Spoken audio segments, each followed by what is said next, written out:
पीछे हमने सुना कि राजा दशरथ जब राम जी चारों भाइयों की विवाह हो के जब अयोध्या वापस आ गए तो दशरथ जी को लगा कि अब सब काम संपन्न हो गया और अब हमें श्री राम को युवराज पद दे देना चाहिए।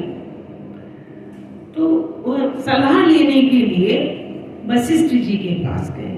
जब यह प्रस्ताव उन्होंने वशिष्ठ जी के पास रखा तो वे अत्यंत प्रसन्न हुए, बहुत प्रसन्न हुए और कहने लगे कि सुनिए राजन, जिनसे विमुख होकर लोग पछताते हैं, जिनसे विमुख होकर लोग पछताते हैं, जिनके भजन के बिना जी की जलन नहीं जाती, वही स्वामी सर्वलोक महेश्वर श्री राम जी आपके पुत्र हुए हैं, आपके यहाँ पुत्र रूप में उत्पन्न हुए हैं और वे पवित्र प्रेम के अनुगामी हैं। वे पवित्र प्रेम के अनुगामी हैं, प्रेम के पीछे पीछे चलने वाले हैं।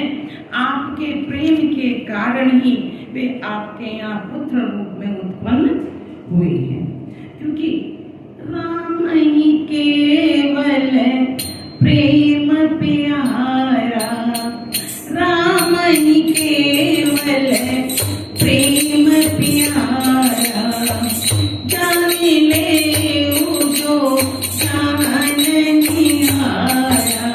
क्योंकि राम को केवल प्रेम प्रिय है और वही जो उन्हें जान लेता है वही उस प्रेम को भी समझ लेता है, भगवान के प्रेम को भी वही समझ लेता है। तो हे राजन, अब देर ना कीजिए और शीघ्र ही सारा सामान सजाइए और शुभ दिन, सुंदर मंगल की घड़ी वही है जब श्री रामचंद्र जी युवराज हो जाए। कुछ मुहूर्त देखने की भी जरूरत नहीं है, क्योंकि वही दिन शुभ होगा जिस दिन श्री राम जी युवराज पद पर स्थापित हो जाएंगे। राजा दशरथ जी ने आनंदित होकर सभी को यह बात बताई और सभी मंत्रीगण, जितने भी उनके कार्यकर्ता थे, सभी उचित सामान जो वशिष्ठ जी ने बताया सब वह सामान सजाने लगे। अवध के नर और नारी सभी सुंदर सुंदर मंगल गीत बधावे गाने लगे और संपूर्ण रनिवास खुशियां मनाने लगा। उसी समय राजा ने कहा, वशिष्ठ जी राम जी के महल में पधारे और उन्होंने उस समय के उचित जो भी कार्य राम जी को करना था वह करने के लिए कहा। परंतु जब वशिष्ठ जी उन्हें समझाकर चले गए तो राम जी थोड़े निराशित से हुए और मन में चिंतन करने लगे कि हम चारों भाई एक साथ जन्मे, हमारे सारे प्रोग्राम जैसे कि हमारा नामकरण संस्कार हो, हमारा यज्ञोपवीत संस्कार हो, हमारा विद्या अध्ययन संस्कार हो, जितने भी संस्कार होते हैं, यहाँ तक कि हमारा चारों भाइयों का विवाह भी साथ में हुआ, परंतु अब ये सब भाइयों को छोड़कर युवराज पद सिर्फ मुझे ही क्यों दिया जा रहा है। तो वो चिंतित होने लगे और चिंतित होने के बाद अब आगे की कथा आज सुनिए।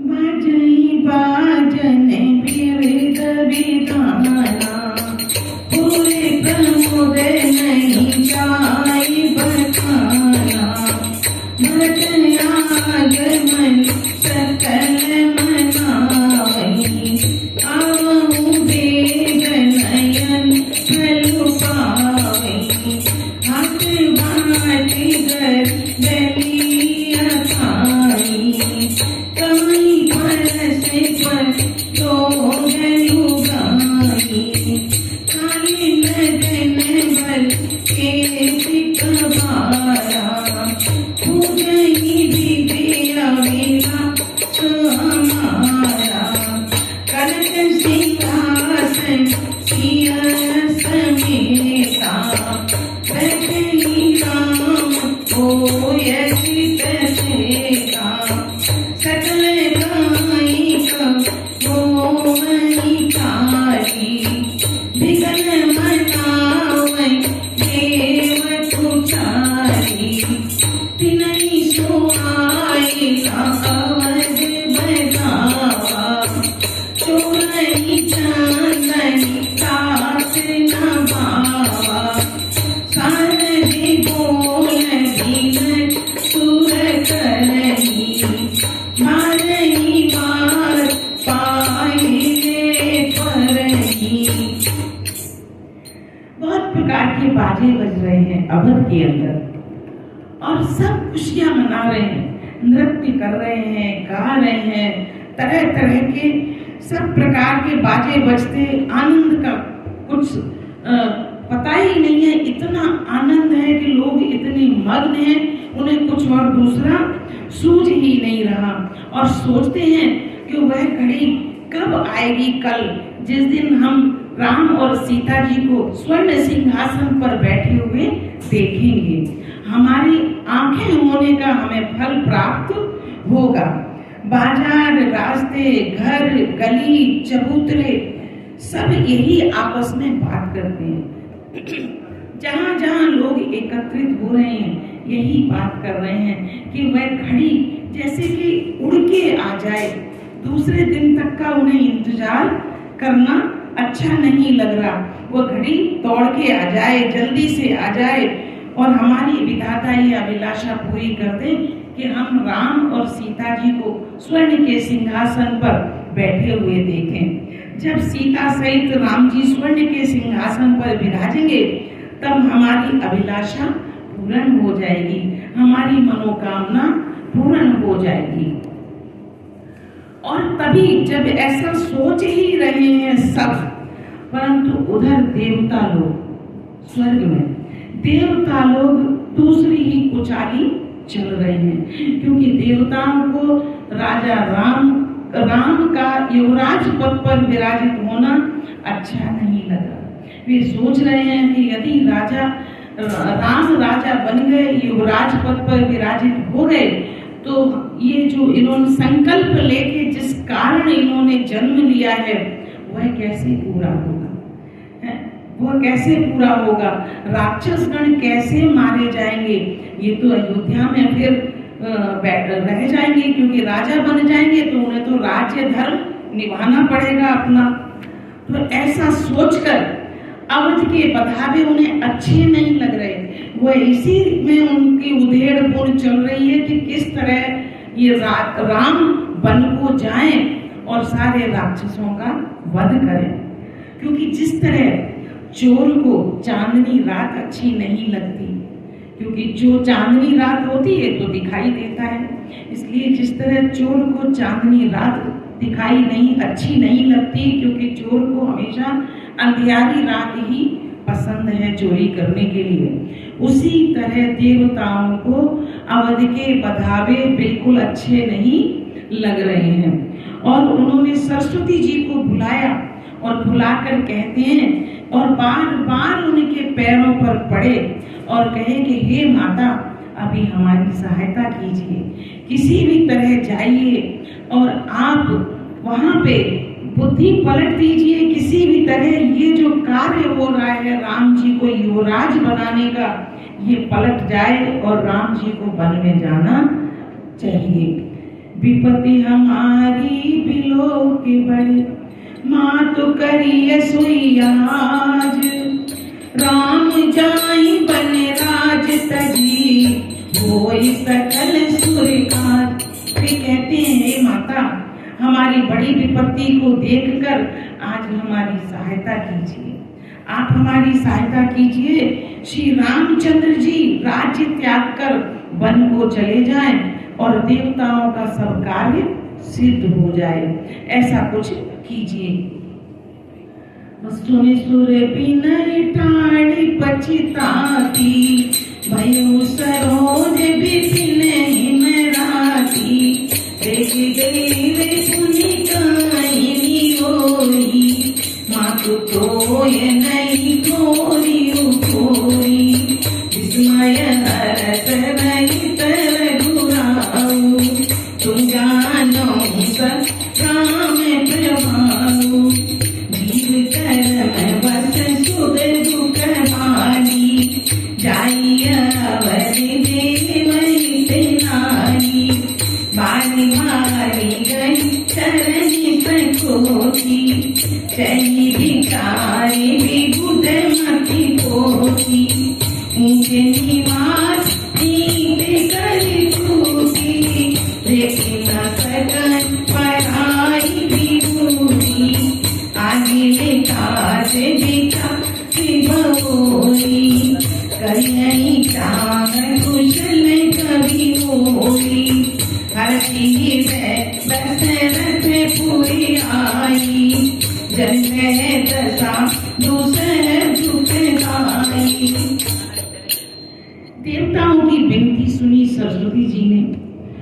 वह खड़ी खड़ी पछता रही है।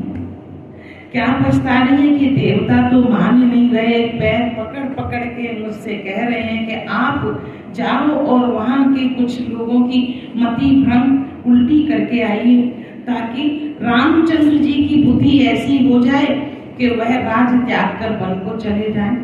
और वह इतनी पछता रही है सरस्वती जी कि इन देवताओं ने मुझे पकड़ लिया, मुझे निशाने पर रख लिया है इन लोगों ने, और मुझे ऐसा काम करने के लिए कह रहे हैं जैसे कि कमल का सुंदर फूल खिल रहे हों, और शरद ऋतु की जो बहुत ज्यादा ठंडी रात होती है, उन कमल के फूलों पर जब तुषार गिर जाता है तो वे कमल के फूल मुरझा जाते हैं।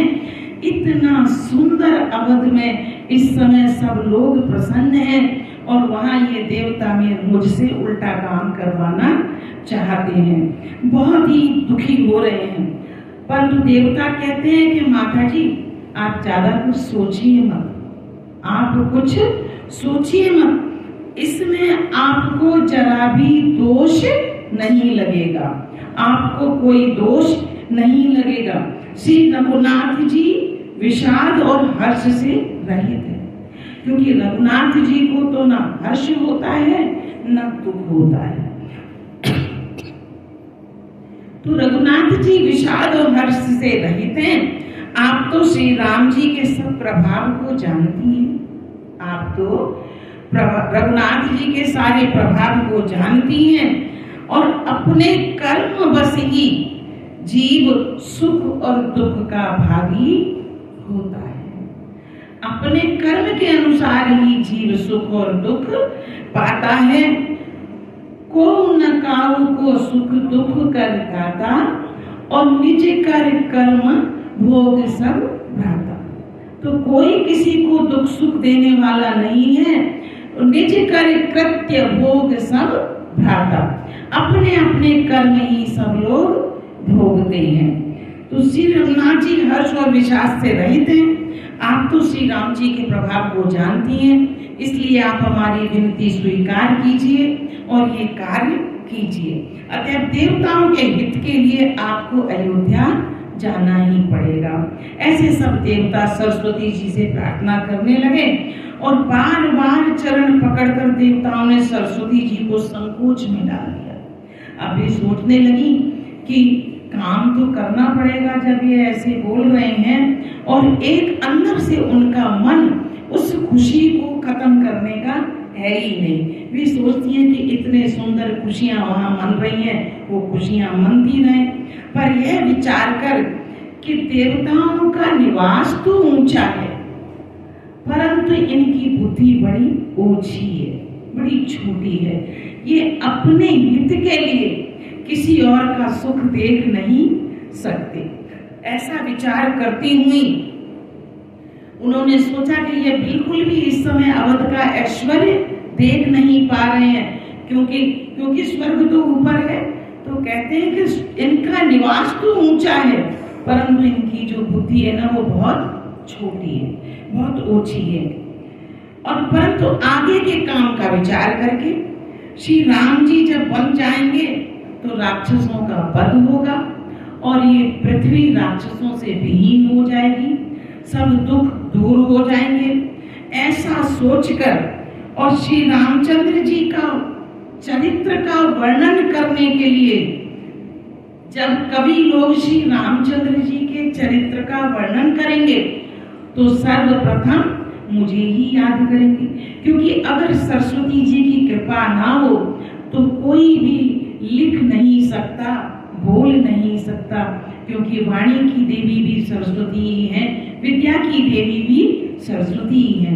तो सोचने लगी कि जब राम चरित्र लिखा जाएगा तो जितने भी रचयिता हैं वो सब मुझे पहले पूछेंगे। ये सब सोचते हुए वे तैयार हो गई। नाम मंथरा मंदमती चेहरी के कई के, अजस पिटारी ताई कर गई गिरामती खेर। मंथरा नाम की एक कैकई एक मंद बुद्धि दासी थी। उसे अपयश की पिटारी बनाकर सरस्वती जी उसकी बुद्धि को फेर कर चली गई। उन्हें एक जो मंथरा नाम की दासी थी, मंथरा नाम की दासी कैकेयी के साथ ही आई थी। जब कैकेयी का विवाह राजा दशरथ के साथ हुआ तो दशरथ के साथ वह कैकेयी के साथ वह अवध में आई थी और अवध में आकर तब से ही वे साथ में थी। कैकेयी के चरित्र के लिए कई कथाएं प्रसिद्ध हैं। छोटी छोटी कई कथाएं हैं कैकेयी के बारे में कि कैकेयी के कुछ पिछले जन्म का भी कुछ था। पिछले जन्म में कैकेयी एक यक्षी थी, एक यक्षी थी हिरणी के रूप में, और उसकी एक पुत्री थी, उसकी एक बच्ची थी जिसका विवाह उसने जंगल के एक हिरण के साथ कर दिया और हिरण में वह जंगल में विचरण करते हुए अच्छे से रहते थे। वे एक दिन कैकेयी नरेश, कैकेयी के पिता कैकेयी नरेश जब आखेट के लिए, शिकार के लिए जब वे आए तो उन्होंने जो उस यक्षी का, जो मंथरा का पिछला जन्म था, उस यक्षी का जो दामाद था हिरण, उसके उन्होंने तीर मार दिया। तीर मार दिया तो यक्षी को यह उसके पास ऐसा था कि वह इतनी शक्ति थी कि वह किसी की भी घाव को, चोटों को वो ठीक कर लिया करती थी। उसने बड़ी प्रार्थना की कैकेयी नरेश से कि आप ये तीर निकाल लो, मेरा दामाद है, मैं इसे ठीक कर लूंगी। परंतु कैकेयी नरेश ने बजाय वो तीर निकालने के और पास आकर अपनी तलवार निकाल के उसका धड़ से सिर ही अलग कर दिया। उस हिरण का धड़ से सिर ही अलग कर दिया। तो वह बहुत परेशान हुई, बड़ी दुखित हुई जो यक्षी थी। तब उसने ये मन में संकल्प कर लिया था कि आज तुम मेरे दामाद की मृत्यु का कारण बने हो। एक टाइम ऐसा आएगा कि तुम्हारे दामाद की मृत्यु का कारण मैं बनूंगी। एक ये कथा प्रचलित है। परंतु गर्ग संहिता के अनुसार मंथरा प्रहलाद का पुत्र विरोचन की पुत्री थी। प्रहलाद का पुत्र था विरोचन और विरोचन की पुत्री थी मंथरा। उसका नाम उस जन्म में भी मंथरा ही था। और विरोचन जो था वो बहुत दानी था, बहुत दानी। और जो दान पुण्य पूजा पाठ ज्यादा करे तो देवताओं से तो देखा जाता नहीं। इंद्र को घबराहट हो गई। इंद्र ने सोचा, एक दिन इंद्र ने छल से ब्राह्मण रूप धारण करके आया और उससे विरोचन का जीवन ही मांग लिया। विरोचन ने अपना सिर काटकर उसको दे दिया। जब विरोचन की मृत्यु हो गई, उस समय विरोचन की जो पुत्री थी मंथरा, वो युवा थी और उसको बहुत दुख हुआ, बहुत कष्ट हुआ। बहुत कष्ट होने के बाद फिर जो उनकी जो जनता थी, राक्षस कुल की जो जनता थी, वह सब मंथरा को उन्होंने अपना राजा नियुक्त किया और उसकी शरण में वे सब रहने लगे। मंथरा ने देवताओं पर चढ़ाई कर दी और देवताओं पर जब चढ़ाई की तो नागपाश में सब देवताओं को बांध दिया। पर किसी कारणवश इंद्र बच गया उसमें से, इंद्र निकल गया उसमें से। और इंद्र निकलकर विष्णु लोक को गया। विष्णु जी से उसने प्रार्थना की। विष्णु जी से शक्ति लेकर जब वह लौटा तो वह शक्ति उसने राक्षसों पर चलाई, जिसके कारण सारे देवता जो नागपाश में बंधे हुए थे वह तो छूट गए। परंतु उसी के प्रभाव से जो मंथरा थी वह जमीन पर गिरी आकर, आकाश। जब जमीन पर गिरी तो उसकी कोहड़ निकल गया और वह कुरूप हो गई। उस शक्ति के प्रभाव से वह कुरूप हो गई। जब वह कुरूप हो गई तो जब अपने नगर में पहुंची तो राक्षस भी सारे उससे घृणा करने लगे। उससे घृणा करने लगे तो बहुत परेशान हुई और उसी दुख में उसने उस शरीर को छोड़ दिया। उस शरीर को जब छोड़ दिया, दोबारा जब वह फिर उसने जन्म लिया, परंतु पूर्व स्मृति उसको रही। इसीलिए मंथरा को भगवान विष्णु से भी बैर था, क्योंकि भगवान विष्णु का ही तो जन्म हुआ है राम के रूप में। इसीलिए वह राम को वो एक पंथ दो काज करना चाहती है। राम को वनवास देना चाहती है, और राम वनवास चले गए तो वहां सारे जो दैत्य और राक्षस हैं उनका भी खात्मा कराना चाहती है, तो उसके दोनों सफल हो जाएं, दोनों उसकी कार्य सफल हो गए, ऐसा उसने किया। और इसी कारण से उसने वह जन्म में वह दासी बनी कैकेयी की, और दासी बनने के साथ कैकेयी के साथ ही वह अवध में आई और उसने ये कृत्य रचा। और राजा कैकेयी नरेश को भी, क्योंकि जब दशरथ की मृत्यु हो गई तब उसने अपना वो भी प्रण पूरा कर लिया कि तुम्हारे दामाद की मृत्यु का कारण मैं ही बनूंगी। इस तरह की गर्ग संहिता में मंथरा के रूप के लिए हमें स्टोरी मिली। देख मंथरा नगर बनावा, मंजुल मंगल बाज बनावा, मुझे सिरोगने का न उठाऊ, राम तिलक सुमिका पूरी दाऊ, करई विचार को दिखु जाती, मोहिया काज कवन विधि राती, दिखलागी मन कुटिल फिराती, जिनवत कहिले की बाती, भरत मातु बन गई दिल खानी, काने मनी हसिलानी, उतरु भेजना सासु, नारी चरित कर धारणी आंसू, हंस कही रानी गालो बड़ तोरे, दीन लखन सिकस मन मोरे, कबहु न हो तेरी बड़ी पापिन, सारई संस्कारी अनुसार। तो मंथरा ने देखा कि नगर बड़ा सजाया हुआ है। मंथरा की बुद्धि तो सरस्वती जी जब फेर गई तो फिर तो बुद्धि तो उल्टी हो ही गई उसकी। तो मंथरा ने देखा कि नगर बड़ा सजाया हुआ है, सुंदर मंगलमय बधावे बज रहे हैं। उन लोगों से पूछा कि ये किस चीज का उत्सव है, क्या उत्सव हो रहा है यहाँ पे जो इतना अवध को सजाया गया है।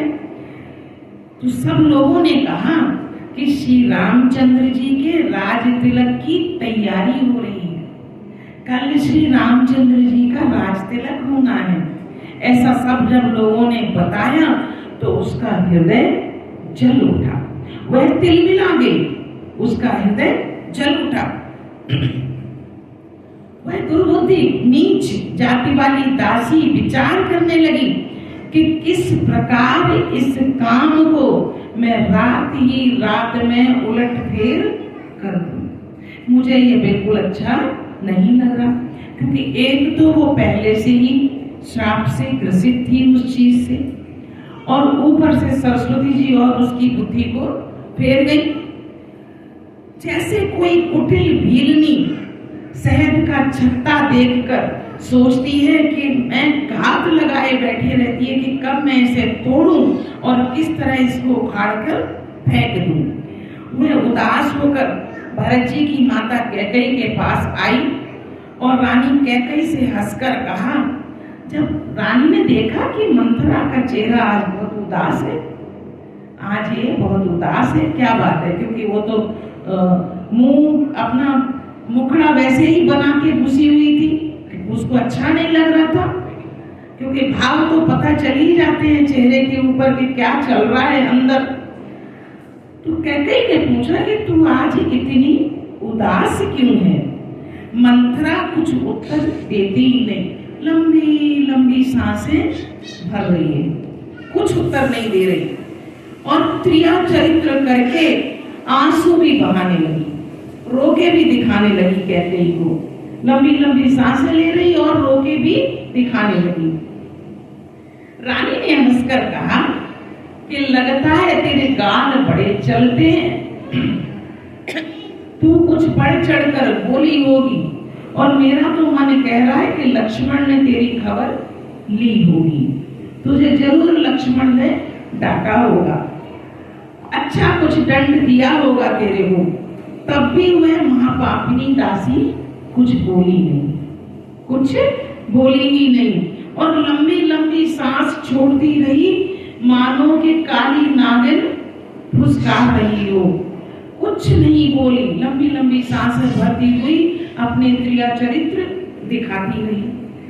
सभे रानी कह सिकिन कुशल राम महिपाल, लखन भरत रिपुदम सुनी भागु गई उरसाल।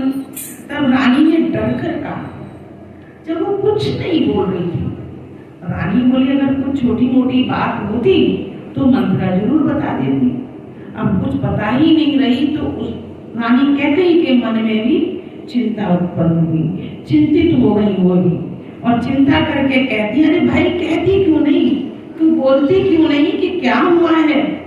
श्री रामचंद्र, राजा दशरथ, लक्ष्मण, भरत और शत्रुघ्न सब कुशल से तो हैं, क्योंकि जब स्त्री को चिंता होती है तो सबसे पहले उसको अपने परिवारजनों की कुशल मंगल की याद आती है।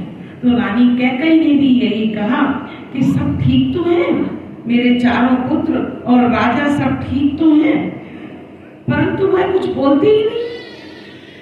यह सुनकर उसके मन में और ज्यादा पीड़ा होने लगी कि लोग हम तो इनको कुछ और बताने आए, ये उन्हीं की चिंता कर रही हैं। ऐसा करते हुए उसके मन में और भी ज्यादा पीड़ा होने लगी।